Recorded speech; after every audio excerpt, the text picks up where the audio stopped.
In ancient times, people believed fate lay in the hands of the gods. But gods can be fickle, as wealthy King Croesus discovered.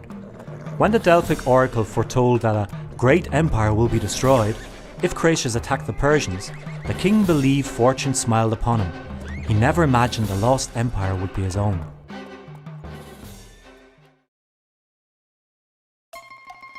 Yet people have long sought to control fate. In 3000 BCE, Chinese traders redistributed goods across vessels to limit losses. Later, Babylonian merchants paid an extra sum to cancel loans should shipments be lost. During the first millennium BCE, merchants and roads defined the general average, which shares losses from cargo dumped in emergency. This remains part of maritime law today.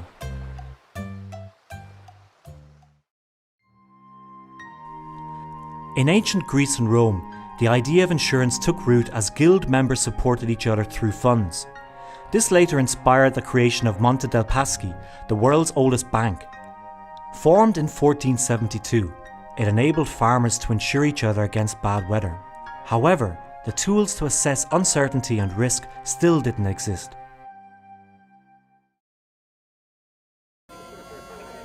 Early risk tools developed on the gambling tables of medieval Europe. The first to realise the power of numbers was Luca Pacioli, a monk, who examined how stakes could be divided.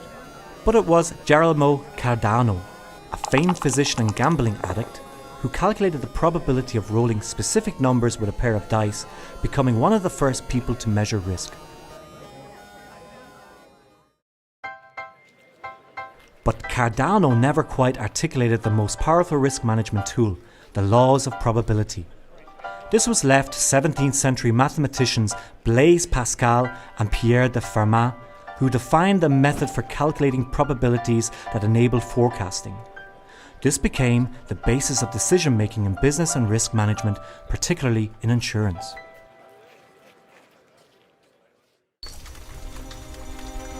In September 1666, a great fire destroyed London. A law introduced during the rebuilding allowed for new organisations to pay owners for losses caused by fire. This was the basis for modern property insurance. The world's first insurance company, the Insurance Office, was formed the next year. The oldest fire insurer in existence is the Hamburger Feuerkasse, which dates to 1676.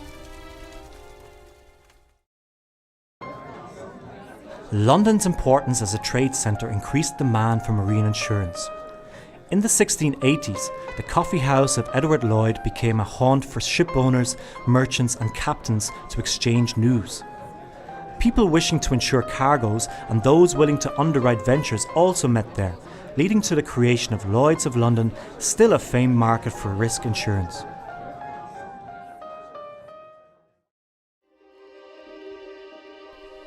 Annuities, a fixed sum paid yearly to a person, stretch back to Roman times, but astronomer Edmund Halley was the first to create a mortality table showing the probability of a person dying before their next birthday.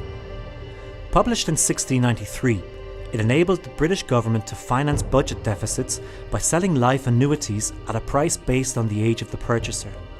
Such tables remain essential to life insurance today. Benjamin Franklin played with fire in many senses. Not only did he conduct electricity experiments with a kite, but he also formed the United States' first volunteer fire department. In 1752, he also created the first mutual fire insurance company in America, which set new standards by refusing to insure houses that were fire hazards.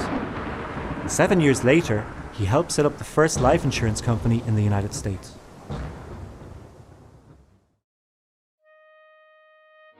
Mary Ward, an amateur scientist from Ireland, became the first known fatality of a car accident when she was killed by an experimental steam car in 1869.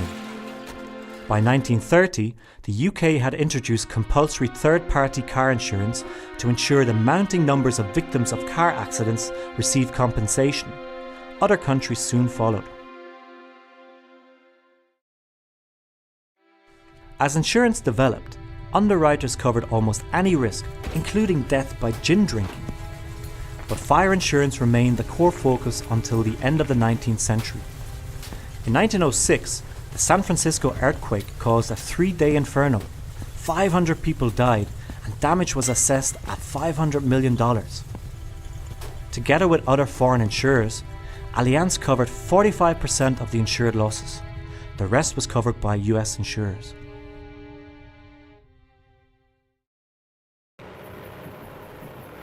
On May 6, 1937, the Hindenburg caught fire and fell from the skies, ending the era of airship travel.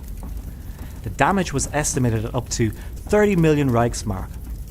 As the lead comprehensive insurer, Allianz covered 25% of the damage and 27% of the liability and casualty insurances. By the early 20th century, fate had been wrested from the hands of the gods.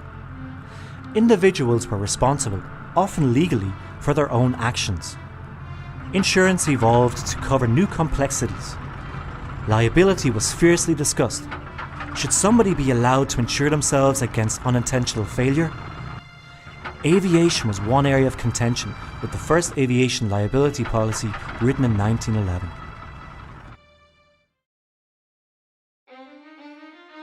Risk offers the potential of returns, but not always. The 1973 to 1974 stock market crash was one such occasion, but it inspired the concept of investment risks. With his paper Portfolio Selection, Harry Markowitz revolutionized investment management. His insight was diversification. In contrast to a strategy where all eggs are in one basket, in a diversified portfolio, some assets will rise even as others fall in value. Superstorm Sandy came unexpectedly. It was the largest Atlantic hurricane on record and caused $50 million in damage. The insurance industry expects climate change to increase the regularity and severity of floods, droughts and storms. Catastrophe bonds are a tool used to spread the financial risks more widely, helping to maintain cover to millions of people worldwide. The more you try to control risk, the more you can push it into unexpected areas. In the 1970s, it was realised that seatbelts had no net benefit if they encourage more aggressive driving.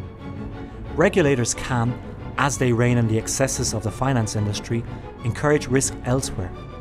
With every step we take towards taming risk in the future, we need a new level of awareness of uncertainty to help avoid potential pitfalls.